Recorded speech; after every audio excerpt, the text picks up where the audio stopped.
Un propriétaire de chien responsable ne fait jamais marcher son chien sur du béton chaud. Tes pieds sont protégés par des chaussures, mais pour les pattes des chiens, les routes et les trottoirs peuvent être brûlants. Quand il fait chaud dehors, évite ces surfaces nocives. Reste sur les zones herbeuses. Ton premier instinct pourrait être de raser ton chien en été. Être couvert de tous ses poils doit donner l'impression de porter un manteau de fourrure. Ce que beaucoup de gens ne savent pas, c'est que la fourrure des chiens protège leur peau du soleil. Sans cette protection, ton toutou peut attraper des coups de soleil. Ton toutou te sera reconnaissant si tu arrêtes de le prendre pour la même promenade ennuyeuse tous les jours. Les chiens sont curieux et ils aiment apprendre de nouvelles choses et explorer. Mets du piment dans leur vie. Emprunte des itinéraires différents. Choisis de nouveaux endroits. Cela rendra la vie de ton meilleur ami plus excitante. Faire preuve d'affection envers ton chien après qu'il se soit mal comporté est un moyen sûr de le dérouter. Il doit apprendre à différencier ce qui est bien et ce qui ne l'est pas. Et c'est impossible si tu te mets à câliner ou à caresser ton animal trop tôt après l'avoir réprimandé. Tu dois être ferme, sinon le chien n'apprendra jamais les règles. Un propriétaire de chien responsable ne négligera jamais les dents de son toutou. Statistiquement, 5 personnes sur 6 ne pensent pas qu'il soit nécessaire de brosser les dents de leur animal. C'est pourquoi plus de 65% des chiens ont des problèmes dentaires qui ne sont pas traités. Il n'y a probablement aucun chien qui apprécie le processus de brossage des dents, et cela exige un temps considérable de ta part. Mais essaie de le faire au moins 3 fois par semaine, et ton toutou sera en bien meilleure santé. Ne laisse pas ton chien courir en tenant un bâton dans sa gueule. La plupart des chiens adorent attraper ceci et trotter avec des branches entre les dents. Mais les vétérinaires ne savent que trop bien que de tels jeux peuvent mal se terminer. Un bout du bâton finit par se coincer dans le sol et le chien excité ne remarque pas l'autre bout en sautant en l'air. Il est beaucoup plus sûr de lancer des balles en caoutchouc ou des jouets. Couper les ongles de son chien est quelque chose qu'un bon propriétaire n'oubliera jamais de faire. Les chiens usent leurs ongles sur les surfaces dures lorsqu'ils se promènent à l'extérieur, mais si ton toutou passe la plupart de son temps à la maison, ses ongles doivent être coupés. Tout comme les tiens. Sinon, ton chien peut se griffer accidentellement. Les ongles longs rendent également la marche plus difficile. Ne laisse pas ton animal de compagnie mâchouiller ses jouets. Les chiens ont des dents solides et ton chien n'aura aucun mal à mordre des morceaux de caoutchouc ou de plastique. Si l'animal en avale un, waouh, il peut bloquer son tube digestif. Il vaut mieux donner à ton toutou une friandise spéciale à mâcher. Un bon propriétaire de chien sait quand il doit être ferme. Les chiots peuvent être incroyablement mignons, mais ce n'est pas la raison pour laquelle il faut les laisser devenir foufou et se prendre pour le chef de la maison. Les chiens ont besoin de structure. N'hésite pas à être strict lorsque c'est nécessaire, mais en le faisant de manière à ne pas blesser le chien ou à lui faire peur. Tu dois montrer à ton animal qui est le patron ici. Un propriétaire de chien responsable ne nourrirait pas son chien de façon excessive. Oui, même lorsqu'il te lance ce regard si craquant. Certains chiens n'ont pas de mécanisme d'arrêt pour manger. Il faut donc déterminer combien de calories ton animal consomme par rapport à la quantité d'exercice qu'il fait. Ne laisse pas ton chien dehors quand il fait froid. Oui, les chiens ont la protection de leur fourrure, mais s'il fait trop froid pour toi, il est probable qu'il fasse trop froid pour ton animal aussi. Un bon propriétaire sait que les chiens n'aiment pas être caressés ou même touchés d'en haut, sur le dessus de leur tête. Ainsi, ils ne peuvent pas voir ta main, et un mouvement brusque peut les effrayer. Essaie de caresser ton chien sous un angle qui lui permette de prévoir ce que tu vas faire. L'exercice physique est une bonne chose pour les chiens, mais n'en fais pas trop. Ton chien peut aimer jouer, mais il peut facilement avoir trop chaud. Force-le à se reposer pendant un certain temps, même si tu vois que ton chien s'éclate. Un propriétaire de chien responsable sécurisera sa salle de bain avant d'adopter un chiot. La plupart des salles de bain sont équipées de produits chimiques de nettoyage qui peuvent être toxiques pour les chiots. Oh, et si tu as un gros chien, garde toujours le couvercle des toilettes baissé. L'eau à l'intérieur est loin d'être propre. Partager tes repas avec ton toutou peut sembler acceptable, mais il y a une raison pour laquelle il existe des aliments spéciaux pour les chiens. Ils contiennent tous les nutriments dont ton animal a besoin. Les aliments que tu consommes, par contre, peuvent contenir des ingrédients toxiques pour les chiens, comme les raisins secs, le raisin, l'ail ou les levures. Oh, et le chocolat est super nocif pour les chiens. Ton chien a autant besoin que toi d'une protection solaire lors d'une journée ensoleillée. Sans cette protection, ton toutou peut attraper un coup de soleil. Bien sûr, les races de chiens sans poils sont plus à risque que les races à poils longs. Il en va de même pour les chiots à pelage fin ou blanc et ceux dont les paupières et le nez sont pigmentés par la lumière. Mais n'applique jamais ta propre crème solaire sur ton chien, elle peut lui faire du mal. Achète une crème solaire spéciale pour chien dans une animalerie. N'oublie pas de faire le toilettage de ton toutou. Même s'il a le poil court, une coupe peut être nécessaire de temps en temps. Les chiens ont également besoin de prendre un bain régulièrement. Un bon propriétaire de chien ne mettra jamais son animal dans le coffre d'un camion. Cela peut sembler être un endroit confortable et approprié pour l'animal, mais le chien peut en sortir. Il peut être éjecté du véhicule dans un virage serré ou une bosse sur la route. Il peut aussi se blesser lorsque le camion freine soudainement. Tu peux regarder, mais ne fixe pas. Si tu maintiens le contact visuel trop longtemps, ton chien pourrait penser que tu le défies. Nourrir ton chiot avec des trognons de pommes est non catégorique. Les pépins de pommes contiennent du cyanure. En grande quantité, ils sont toxiques pour le chien. Des tranches de pommes, par contre, aucun problème. Ne présume pas que ton chien va s'entendre avec un chat. Il se peut qu'il ne se comporte pas de manière inamicale au début, mais cela ne veut pas dire que l'un des deux ne fera pas de mal à l'autre quand tu n'es pas là. Garde un œil sur tes animaux jusqu'à ce que tu sois sûr qu'ils s'entendent bien. Comme mon chien et mon chat, ce sont les meilleurs potes du monde. Les chiens ont besoin de beaucoup d'eau, surtout les jours de grande chaleur ou après des activités vigoureuses. Veille à ce que ton toutou ait toujours suffisamment d'eau fraîche, sinon il risque d'avoir un coup de chaleur ou de se déshydrater. Un bon propriétaire de chien ne laissera jamais son chien dans une voiture. Le temps peut sembler frais et agréable, mais une fois que le soleil est sorti, l'intérieur de la voiture se réchauffe en quelques minutes. Si ton toutou, normalement si adorable, se met soudain à grogner quand tu le regardes dans les yeux, eh bien, arrête de suite. Les chiens prennent un regard aussi direct comme un défi et peuvent même t'attaquer ou commencer à aboyer. Mais si le chien t'aime et te reconnaît comme son maître, il peut faire ses yeux grands tout rêveurs. C'est un signe de confiance et d'amitié. Tu as probablement déjà vu ton animal tourner en rond au niveau de son endroit de sommeil préféré avant de se coucher. Ce n'est rien, c'est leur instinct qui prend le dessus. Cela remonte à l'époque où les chiens erraient encore en liberté et dormaient à même le sol. Ils lissaient le sol et l'herbe avec leurs pattes, puis creusaient et grattaient le sol pour se débarrasser des pierres et des cônes d'arbres. Je le fais encore. Aujourd'hui, ils ont tous ces coussins et ces lits moelleux, mais ils ne peuvent pas s'empêcher de chercher à les rendre encore plus confortables. Mais tourner en rond sans avoir l'intention de s'allonger peut être le signe que quelque chose ne va pas. Si ton chien ne chasse sa queue qu'occasionnellement, c'est très bien, surtout s'il est jeune et plein d'énergie. Il suffit d'aller jouer avec lui et tout se passera bien pour les deux. Mais si ta petite ou grande boule de poil le fait trop souvent, emmène-le chez le vétérinaire au cas où. Parfois, tourner en rond et courir après sa queue peut signifier des infections de l'oreille interne, voire des crises. Riley, viens ici! Tu l'appelles et tu éclates soudainement de rire. Ton toutou arrive en se traînant avec ses pattes avant alors que son arrière-train glisse sur le sol. Cela peut sembler drôle, mais la raison est généralement loin d'être risible. Cela signifie que ton chien doit se gratter dans les parties inférieures. S'il n'arrête pas rapidement ou s'il reproduit ce comportement, emmène-le chez le vétérinaire. Il pourrait s'agir de parasites.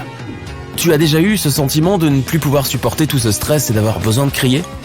Oui, à peu près tous les jours. Les chiens peuvent aussi en avoir. Quand ton chien hurle, il laisse tout sortir, ce qui l'aide à se sentir mieux. Ne gronde pas ton animal, il a juste passé une mauvaise journée et a besoin d'un peu de réconfort. Bâiller en ta présence peut signifier beaucoup de choses en plus d'être simplement somnolent. Si ton chien bâille devant toi quand tu es tout seul, c'est un signe de confiance et d'amitié. Dans la nature, les chiens bâillent pour montrer leur soumission. S'il ouvre la mâchoire aussi largement en public avec beaucoup de monde autour de lui, alors le toutou est probablement nerveux. Câline-le un peu pour le rassurer. Les câlins sont en fait très importants pour les chiens. Ils peuvent s'allonger avec toi avant d'aller dormir pour te montrer leur affection, ou simplement se coller à tes jambes lorsque tu es debout. C'est l'équivalent d'un câlin. Et lorsque tu es assis et que ton toutou est couché sur le côté, juste sur tes pieds, il veut te protéger du danger. Il te suffira de bouger les orteils pour le faire se relever. Il comprendra. Tu viens de laver ton toutou avec un shampoing qui a une délicieuse odeur sucrée et tu le laisses courir dans le jardin, mais dès qu'il sort, il trouve la plus grande, la plus profonde et la plus sale flaque boueuse et s'y jette avec bonheur. Pour ajouter l'insulte à la blessure, le toutou se roule, se couvre de saleté et de crasse, puis court vers toi, l'air si heureux. Oh la vache! Eh bien en réalité, les chiens font ça pour se débarrasser du shampoing avec lequel tu viens de les laver. Pense à le changer car il est clair que ton pote à poil n'aime pas l'odeur. Ou alors ça pourrait être une tentative de se rapprocher de ses ancêtres sauvages et essayer de couvrir sa propre odeur avec de la terre. De cette façon, la proie potentielle ne le verra pas venir. Attention, ours en peluche. Tu te promènes dans le parc quand soudain ton chien s'arrête, sa fourrure se hérisse, son museau pivote dans tous les sens et il lève la patte avant. Ne t'inquiète pas, ton ami vient de sentir quelque chose d'intéressant et s'apprête à enquêter sur cette odeur. S'il est en laisse, tiens-toi bien, sinon tu risques une course inattendue avec ton détective à quatre pattes. Lorsque ton toutou a fini de chasser, tu le remarques en train de manger de l'herbe. « Eh mon pote, tu as faim ? Rentrons à la maison et mangeons alors. » Non, la raison est que les chiens ont parfois besoin d'herbe. Elle les aide à mieux digérer la nourriture. Et s'il n'y a pas assez de fibres dans leur alimentation, ils compensent ce manque avec de l'herbe verte. Pense donc à modifier la nourriture de ton chien Et essaie de ne pas le laisser manger trop d'herbe. Certains brins peuvent être coupants et il peut se blesser à l'intérieur. Tout comme tu peux te couper un doigt. Tu es allongé dans ton lit, tu fais défiler le fil d'actualité sur ton smartphone, puis tu regardes ton chien. Et il te fait soudain un clin d'œil. Mais qu'est-ce que... Pour répondre à ta question, non, ce n'est pas un message subtil. Les chiens font un clin d'œil quand ils veulent se débarrasser de quelque chose dans l'œil, alors regarde s'ils ont besoin d'aide pour cela. Ou si tu le regardes assez longtemps, il peut faire un clin d'œil pour rompre le contact visuel.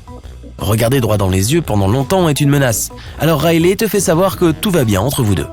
Chaque jour, plusieurs fois par jour, tu poses la gamelle de ton chien dans la cuisine, mais tu la trouves ensuite dans un autre endroit. Et Riley ne va pas s'expliquer en te regardant avec ses yeux si mignons. Eh bien, en transportant leur gamelle, ils protègent leur nourriture des étrangers. Pas toi, bien sûr. Mais s'il y a d'autres animaux dans la maison, ils peuvent être enclins à voler la nourriture des autres. Beaucoup de chiens adorent se faire masser le ventre, et si tu as de la chance, tu peux trouver ce petit point sur leur ventre qui rend la partie arrière de ton toutou dingue. Souviens-toi bien de ça pour faire plaisir à ton chien. C'est comme si tu faisais en sorte que cette zone démange et puis tu grattes en même temps. Imagine comme ça doit être super agréable. C'est aussi une réaction involontaire, un peu comme le réflexe de l'instinct de survie chez l'homme, donc cela aide aussi le vétérinaire à savoir si tout va bien avec les nerfs de ton toutou. S'il cesse de se secouer la jambe à un moment donné, cela peut être un signal pour aller faire un examen. Oh là là, mon ventre ne semble pas avoir apprécié le petit déj d'aujourd'hui. J'ai vraiment besoin d'aller aux toilettes. Riley, où vas-tu? Je n'ai pas demandé de la compagnie. Et si ton chien te suit partout, c'est parce qu'il te voit comme faisant partie de sa meute. Un instinct ancien lui dit que tu ne devrais pas y aller seul. Ton chien voit les choses ainsi. Lorsque tu es hors de vue, tu peux être en danger. Il doit donc te protéger, tout comme tu le fais à tout moment. Les chiens ont aussi des rêves. Surveille ton toutou lorsqu'il dort. Si tu le vois se trémousser les pattes comme s'il courait sur place, ou s'il allait ou gémit tranquillement, cela signifie que le toutou est en pleine chasse aux rêves. Mon chien aboie même dans son sommeil. Pouf pouf. Qui sait? Il y a peut-être même une place pour toi dans ce rêve, ou tu lui dis que c'est un bon toutou. Certains chiens sont si grands que tu te demandes si tu pourrais les monter au combat.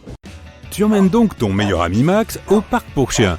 Il rencontre le labrador de ses rêves et ils commencent à jouer ensemble. Rapidement, ils passent de remuer leur queue paisiblement à essayer de se mordre. Ah non, ils sont en train de se mordre par le cou. Tu attrapes Max et tu te précipites à la maison. En fait, il n'était pas nécessaire de courir chez toi. Jouer avec la gueule ouverte s'appelle un combat de gueule ou un combat de mâchoire. C'est un moyen sain d'interaction entre les chiens. Ils ont hérité cette habitude de leurs ancêtres, les loups. Lorsqu'un chien est encore un chiot, il doit apprendre certaines compétences importantes, dont le combat. Mordre n'est qu'une imitation. Lorsqu'un chiot arrive à maturité, il sait comment se protéger et respecter les limites des autres chiens. Dans le monde des chiens, toutes les poursuites, les combats, les grognements et les morsures à la gueule sont une façon de socialiser entre eux et de s'amuser. C'est un peu comme les rivalités fraternelles et les bagarres pour jouer entre amis dans le monde des humains. Tu peux deviner que ton chien mord mais n'attaque pas un autre chien lorsqu'il saute de bonne heure ou se couche pendant le jeu.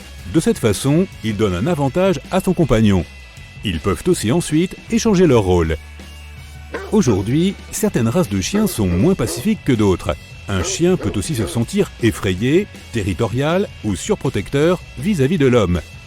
Dans ce genre de cas, ce jeu de morsure peut certes se transformer en un véritable combat. Lorsqu'un chien perd l'esprit de jeu, mord trop brutalement et retient son rival plus longtemps qu'il ne le devrait, eh bien son pauvre compagnon va très certainement se mettre à aboyer. Cela peut réveiller encore plus l'instinct de chasseur et de protecteur du chien qui attaque. Lorsque le corps du chien se raidit, qu'il arrête de rebondir et commence à chasser et montrer ses dents et ses gencives, eh bien, il est temps d'arrêter ce jeu. Les choses s'aggravent encore si tu vois les poils se dresser sur son dos et que tu entends un grognement profond. Si tu trouves que ton animal va souvent trop loin dans le combat, tu peux consulter un dresseur de chiens pour y mettre fin. C'est également une bonne idée de lui apprendre à être doux avec les humains lorsqu'il commence à le faire. Laisse-le jouer avec tes mains et crie quand il devient trop brusque à ton goût.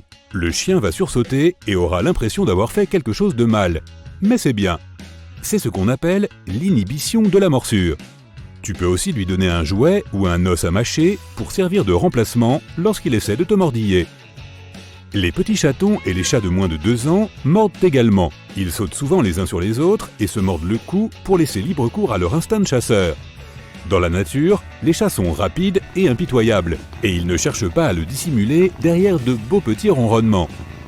Jouer à se mordre avec d'autres chatons peut aussi apprendre à ton petit Félix à être plus doux quand il joue avec toi et d'autres humains. Alors, c'est du gagnant-gagnant. Jouer à éternuer est une chose que beaucoup de chiens font. C'est un signe qu'ils sont heureux et qu'ils apprécient le moment. Lorsqu'ils font quelque chose d'amusant, ils retroussent souvent leur babine. C'est alors que leur nez se plisse et ils éternuent. Ces éternuements sont toujours courts car ils proviennent du nez et non des poumons. Les chiens penchent leur tête lorsque tu dis leur nom ou que tu fais un son inhabituel pour mieux l'entendre. Ils essaient d'ajuster les oreilles externes pour comprendre d'où vient le son. Ils ne peuvent pas comprendre ce que tu dis, mais ils peuvent capter un ton familier et le relier à la nourriture, à une promenade ou à un temps de jeu. Ils peuvent aussi deviner ce que tu dis à partir de l'expression de ton visage. Incliner la tête leur permet de mieux voir en réduisant la longueur de leur museau. Tu sais que les chats font souvent tomber des objets des tables et des étagères pour exprimer leur instinct sauvage. Ce sont des chasseurs et des explorateurs nés. La seule manière de tester un nouvel objet est de le tapoter, de le taper et de le faire tomber avec leurs pattes. Si cet objet roule en tombant, ils vont aller jouer avec. Lorsqu'un chat se rend compte que tu réagis à un bruit d'une chose qui tombe, il peut se mettre à faire tomber des objets exprès pour attirer ton attention. Les chats aiment aiguiser leurs griffes sur tes meubles pour marquer visuellement leur territoire. Ils le font également pour renouveler leurs griffes et étirer leur dos et leurs épaules. Le canapé semble parfait pour cela car il n'est pas trop bas et est assez solide. Il faut donc trouver un meilleur emplacement avec les mêmes qualités pour laisser ton chaton griffer et libérer ses émotions. Lorsqu'il est vraiment heureux, ton chien reçoit des impulsions frénétiques soudaines appelées les zoomies en anglais. Il peut aussi faire le tour de la pièce à la vitesse d'un vaisseau spatial pour se débarrasser de l'accumulation d'énergie après un certain temps de sommeil. Chez les chiots, les zoomies peuvent les aider à soulager un peu leurs nerfs. C'est pourquoi ils le font souvent après le bain. Donc, chaque soir, juste avant d'éteindre la télévision et d'aller au lit, ton toutou entre dans le salon. Il s'étend sur le sol et semble regarder la télévision. En 2012, au Royaume-Uni, une entreprise qui produit des aliments pour chiens a réalisé une publicité inédite. Elle a été conçue pour attirer l'attention des chiens. La publicité utilisait des sons spéciaux à haute fréquence. Ils étaient inaudibles pour l'oreille humaine, mais les chiens les entendaient parfaitement bien. L'idée était simple, le chien est tellement envoûté par la publicité que les propriétaires ne peuvent que le remarquer. Et la prochaine nourriture pour chiens qu'ils achèteront sera évidemment le produit vanté dans la publicité. En théorie, l'idée semblait prometteuse. En réalité, la plupart des chiens n'ont montré aucune réaction. Cela signifie que les publicités ne peuvent probablement pas manipuler les animaux de compagnie aussi bien qu'elles n'influencent les gens. Mais même si cette expérience s'est soldée par un échec, les chiens trouvent toujours intéressant de regarder la télévision. Tu as peut-être remarqué que ton compagnon préféré réagit aux animaux, aux objets en mouvement et aux autres images qui apparaissent à l'écran. C'est presque comme s'il voyait les mêmes choses que toi. En termes de couleurs, la télévision et la réalité ne sont pas différentes pour les chiens. Ils voient le monde dans les nuances de jaune et de bleu et ne peuvent pas distinguer les teintes de vert et de rouge. De plus, la vision canine est quelque peu floue. Les chiens traitent ce qui se passe à l'écran d'une manière différente de la tienne. Lorsque tu regardes quelque chose, ton cerveau a besoin de 16 à 20 images vidéo par seconde pour détecter les mouvements. Pour ton toutou, ce nombre doit être supérieur à 70 images par seconde. Disons que ton animal est assis devant un vieux téléviseur. Ce qu'il voit ressemblerait dans ce cas à un flipbook. S'il s'agit d'une télévision moderne, il est fort probable que ton chiot soit beaucoup plus intéressé. En effet, les téléviseurs modernes ont une fréquence d'images vidéo plus rapide. Quant au contenu en tant que tel, les chiens réagissent aux mêmes choses qui attireraient leur attention dans la vie réelle. Il peut s'agir de jouets qui couinent, d'ordres donnés, et d'autres chiens qui aboient, grognent, jappent, etc. Mais si l'écran de télévision ne montre rien qui ait un rapport avec les chiens, alors ton animal restera probablement complètement indifférent. Dans le cadre d'une expérience menée en 2017, on a proposé à des chiens de regarder différentes activités se déroulant sur 3 écrans. Les animaux ne montraient aucune préférence pour un écran par rapport aux autres. En fait, ils ne se montraient pas du tout curieux ou désireux de passer du temps devant une télévision. C'est peut-être parce que les chiens ont une capacité d'attention très courte devant la télévision. En général, ils ne regardent l'écran que quelques secondes à la fois.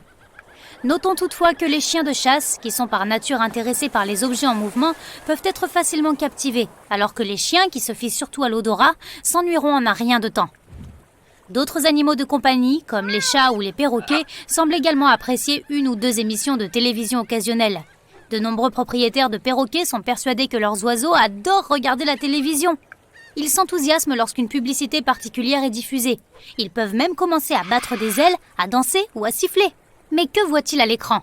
La vision d'un perroquet est différente de la tienne à plusieurs égards. Tout d'abord, ses yeux se situent sur les côtés de la tête et non pas vers l'avant. Cela permet à l'oiseau de voir une plus grande surface et de se protéger de ses ennemis. Mais même si les perroquets ont une vision plus large, ils ne perçoivent pas assez bien la profondeur. Cela signifie que les images sur un téléviseur à résolution écran large leur paraissent beaucoup plus plates qu'elles ne le sont pour toi.